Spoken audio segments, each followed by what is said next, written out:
노후에 외로운 게 무서워서 외로운 줄도 모르고 더 지치는 사람들이 있습니다. 사람을 만나고 돌아온 날 밤, 이상하게 더 허전한 경험이 있으신지요?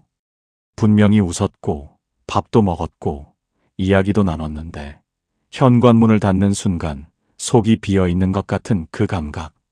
뭔가 잘못된 것 같아 다음엔 더 자주 나가야겠다고 생각하셨던 분, 오늘 이 이야기 끝까지 들어보시기 바랍니다. 퇴직 후 달라지는 것들은 많습니다. 출근 시간이 사라지고, 함께 밥 먹던 사람들이 사라지고, 하루를 채우던 역할들이 하나씩 빠져나갑니다. 그 빈자리를 채우려고 많은 분들이 모임을 찾고, 먼저 연락을 하고, 섭섭해도 참고, 관계를 유지하는 데 상당한 에너지를 쏟습니다. 그런데 그렇게 애쓰는데도 마음이 채워지지 않는다면 그건 노력이 부족해서가 아닙니다. 방향이 조금 어긋나 있는 것일 수 있습니다. 오늘은 그 이야기를 해보려 합니다. 노후의 인간관계를 어떻게 다루어야 하는가, 그리고 혼자 있는 시간이 꼭 결핍이어야만 하는가 하는 이야기입니다. 나이가 들면 몸이 달라집니다. 이건 누구나 압니다. 그런데 몸이 달라지면 관계를 감당하는 방식도 달라진다는 걸 우리는 잘 모르고 지나치는 경우가 많습니다. 30살에는 밤새 수다를 떨고도 다음날 멀쩡했습니다. 기분 나쁜 말을 들어도 하루면 잊었습니다.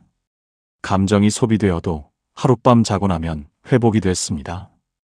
그런데 60이 넘으면 그렇지 않습니다. 2시간 모임에 다녀와도 이틀은 몸이 무겁습니다. 마음에 걸리는 말은 사흘을 갑니다. 이게 예민해진 것도 약해진 것도 아닙니다. 나이 드는 몸의 자연스러운 변화입니다. 문제는 몸의 변화는 인정하면서 관계에 대한 기준은 그대로라는 겁니다. 많을수록 좋다. 유지해야 한다. 끊으면 안 된다. 외로워 보이면 안 된다. 이 기준이 그대로인데 몸과 마음의 여유는 줄었으니 관계가 점점 짐이 됩니다. 그 짐을 자기 탓으로 돌립니다.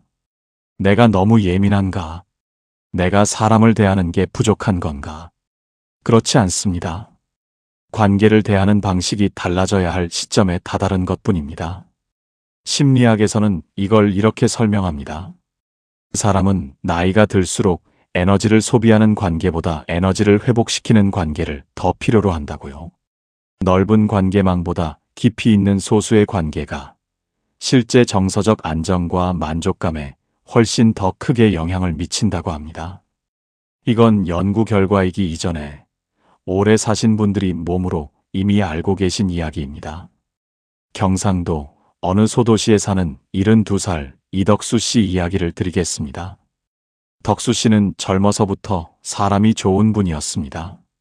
공장 반장으로 수십 년을 일하면서 아랫사람들 밥도 자주 샀고 동네 계모임도 오래 했고 명절마다 찾아오는 친척들 챙기는 걸 당연하게 여겼습니다.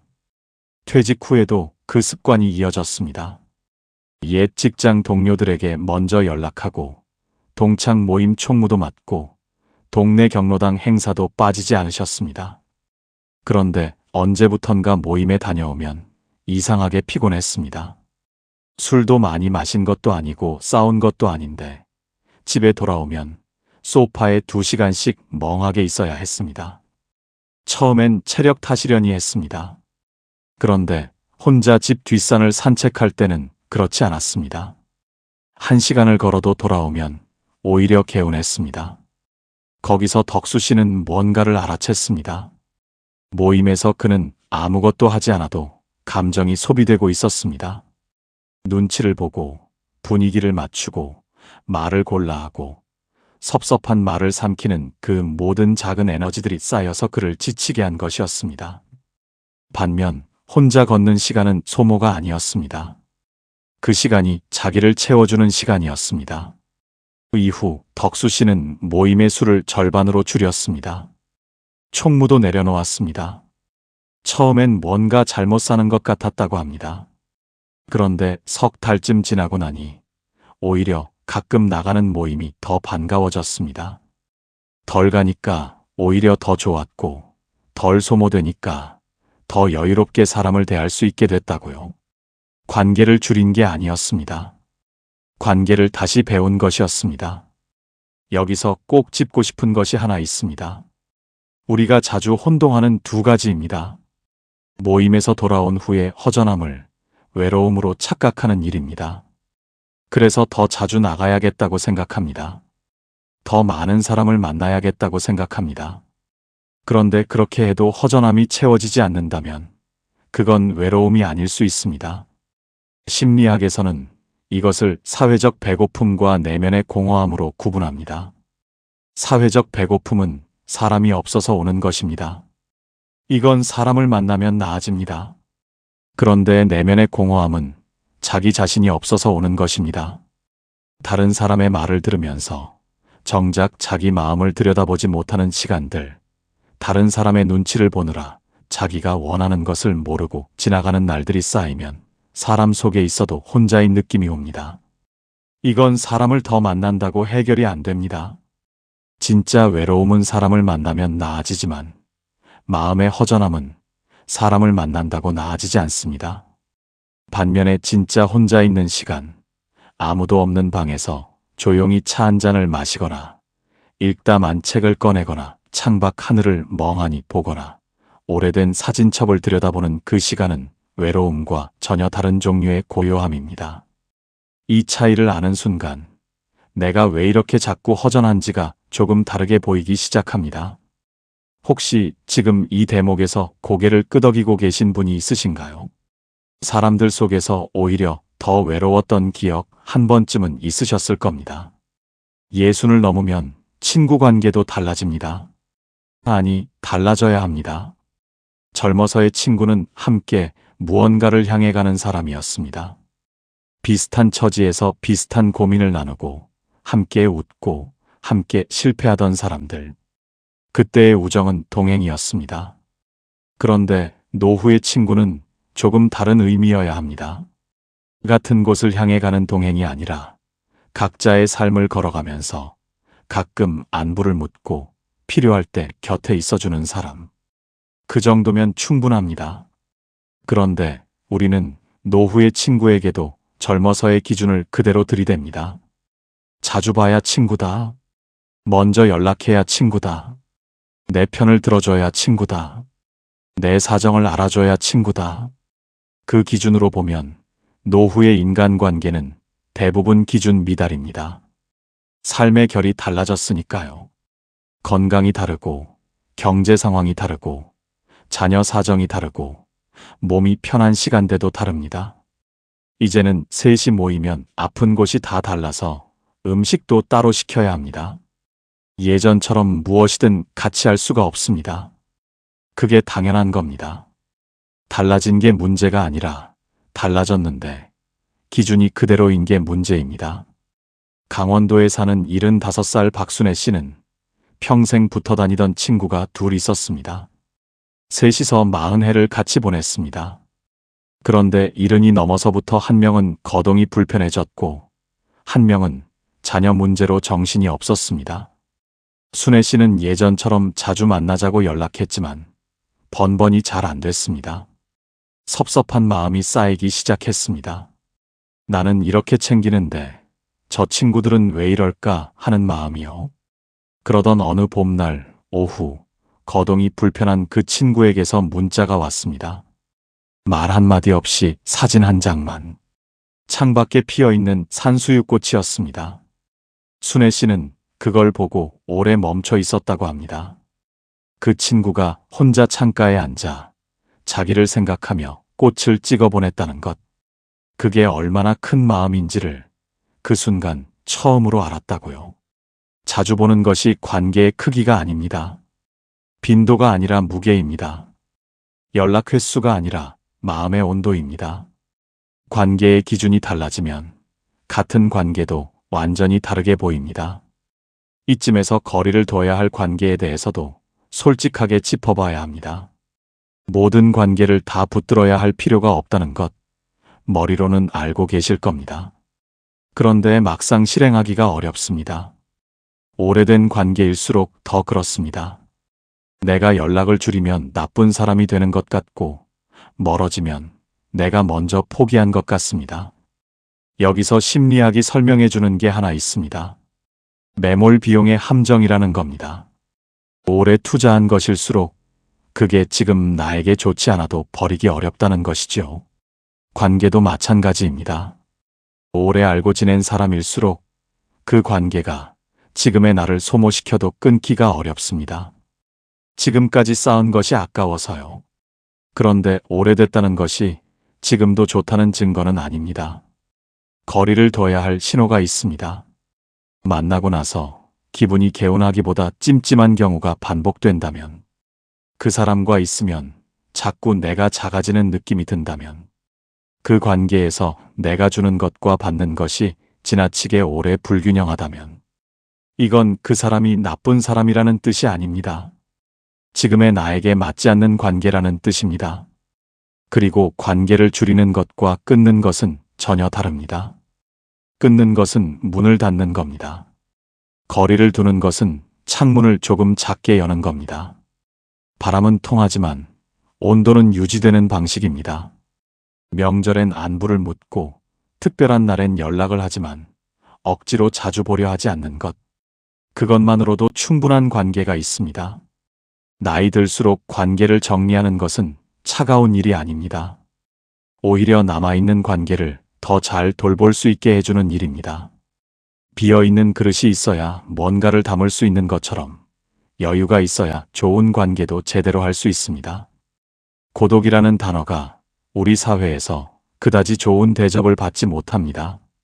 고독하다고 하면 불쌍하다는 말처럼 들리고, 혼자 있는 날이 많다고 하면 걱정이 앞섭니다.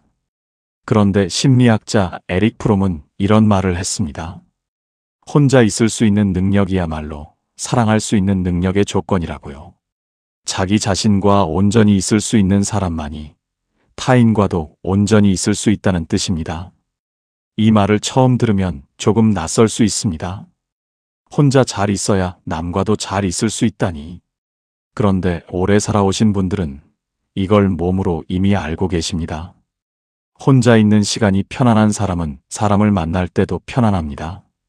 반면 혼자 있는 시간이 두렵고 불안한 사람은 사람을 만날 때도 뭔가에 기대려 합니다.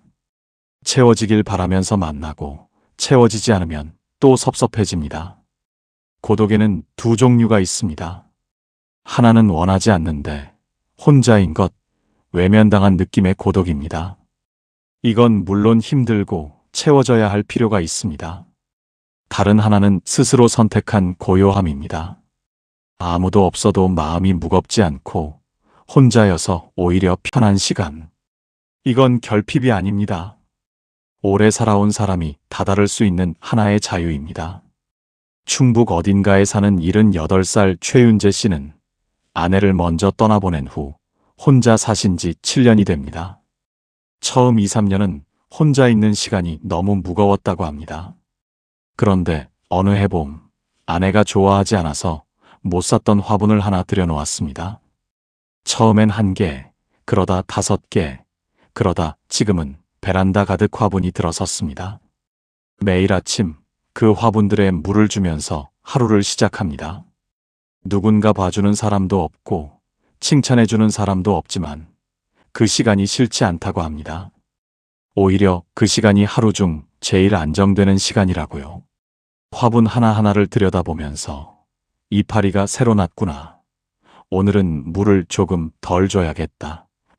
그런 생각을 하는 그 짧은 시간이 그분의 하루를 붙드는 닻이 됐습니다. 혼자 있는 시간이 자기를 채우는 시간이 되는 건 무언가 대단한 일을 해서가 아닙니다. 그 시간이 온전히 자기 것이 될 때입니다. 누군가의 눈치를 보지 않아도 되는, 맞춰주지 않아도 되는, 그냥 나인 채로 있어도 되는 시간. 그게 고독의 다른 이름입니다. 물론 고독이 언제나 편하지는 않습니다. 몸이 좋지 않을 때, 자녀에게 섭섭할 때, 경제적인 걱정이 겹칠 때, 혼자 있는 시간은 고요함이 아니라 무게가 됩니다. 생각이 꼬리를 물고, 걱정이 쌓이고, 마음이 점점 어두워집니다. 이럴 때 심리학은 한 가지 중요한 것을 알려줍니다. 뇌는 활동하지 않을 때 오히려 부정적인 생각을 더 많이 만들어낸다는 겁니다. 가만히 누워 있을수록, 아무것도 안 할수록 걱정은 더 커집니다. 반면 몸을 조금 움직이거나 손을 쓰거나 작은 일 하나에 집중하면 뇌는 그 방향으로 에너지를 씁니다. 생각의 소용돌이에서 빠져나오는 가장 빠른 방법이 사실은 거창한 해결책이 아니라 아주 작은 행동 하나라는 겁니다. 윤재 씨의 화분이 그런 역할을 한 겁니다. 특별한 취미가 아니어도 됩니다. 매일 아침 같은 시간에 커피를 내리는 것도, 저녁에 같은 길을 천천히 걷는 것도, 오래된 라디오를 틀어놓는 것도 다 됩니다. 자기만의 작은 의식이 하루를 붙들어줍니다. 그리고 마음이 너무 어두워지는 날에는 사람이 필요합니다. 그 사람이 많을 필요는 없습니다. 한 사람이어도 됩니다.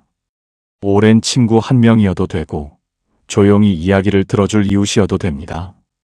그 한 사람에게 연락하는 것을 지는 것이나 약한 것으로 보지 않는 것이 중요합니다. 관계를 줄이라는 말은 사람을 완전히 끊으라는 뜻이 아닙니다. 소모적인 관계를 줄이고 진짜 마음이 통하는 사람 한두 명을 더 소중히 하라는 뜻입니다. 20명과 아는 척하는 것보다 2명과 진심을 나누는 것이 낫습니다. 노후에 필요한 건 많은 사람이 아니라 진짜 한 사람입니다. 이제 조용히 한번 물어봐야 할 것이 있습니다. 나는 지금 어떤 관계에 가장 많은 에너지를 쓰고 있는가? 그 관계들이 나를 채우고 있는가? 아니면 소모하고 있는가? 그리고 내게 진짜로 필요한 것이 더 많은 사람인가? 아니면 지금의 관계를 다르게 보는 눈인가?